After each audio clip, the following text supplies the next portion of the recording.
Hello guys, welcome to today's video.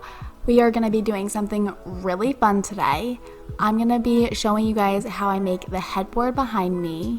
Now it's really simple. You don't need a lot of experience to know how to do this. So if you want a really easy headboard that's pretty inexpensive, then keep on watching. So we are on a trip to Home Depot and we're gonna go to the wood section. They have so many options at Home Depot or Lowe's.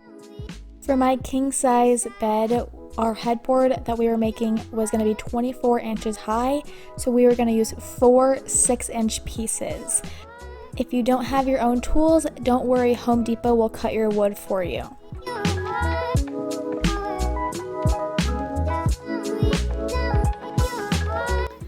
Alright guys, so we have our 4 pieces of wood that are going to be the headboard, and there are 2 smaller pieces to attach them all to.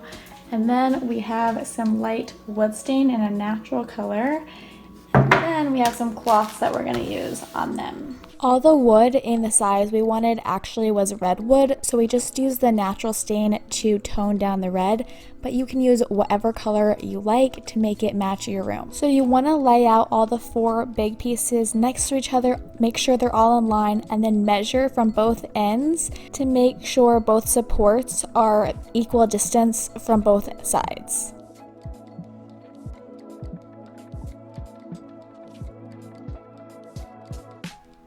So now you're going to want to take your 1-inch drill bit and just make some holes so that when you put the screw in, it will go in much easier. And you're going to make a total of 8 so that there's 2 holes and will be 2 screws per board. You can space them about 1 to 2 inches apart, whatever works for you. Basically, you want it at the top and the bottom. This is also good to prevent any mess ups. So if you just make a mistake, you don't have to unscrew anything. You can just start fresh and make a new hole. Now, when you are screwing in the actual screws, it's very important that you have a screw that is long enough to go all the way through this support beam and into the headboard wood, but you do not want it too long where it's going through the headboard wood. So make sure that you look to see how long your screw is before you start using them, because you don't want to see them from the front. Now, I personally made my headboard longer than my actual mattress on each side, so it hangs over a little bit. But if I were to remake this, I would actually move the supports to the end so that my mattress fit between the 2 legs instead of putting the supports behind the mattress.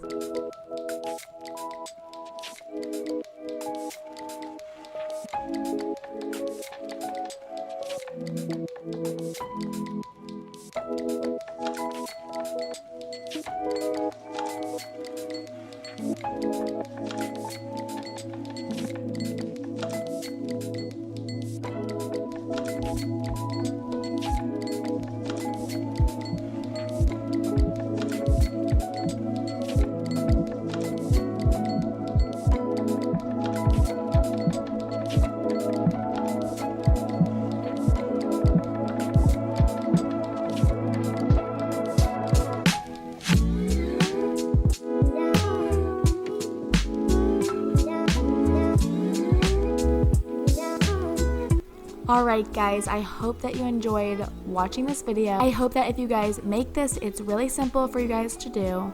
Please share your pictures. I'd love to see how it turns out. And if you like this video, don't forget to give it a big thumbs up and hit subscribe down below to see more of me. Oh, and we have a ton of DIY and home decor projects coming up, so stay tuned. Hit that bell icon down below to get notified every time I post. And of course, thanks so much for watching. We'll see you next week. Bye guys.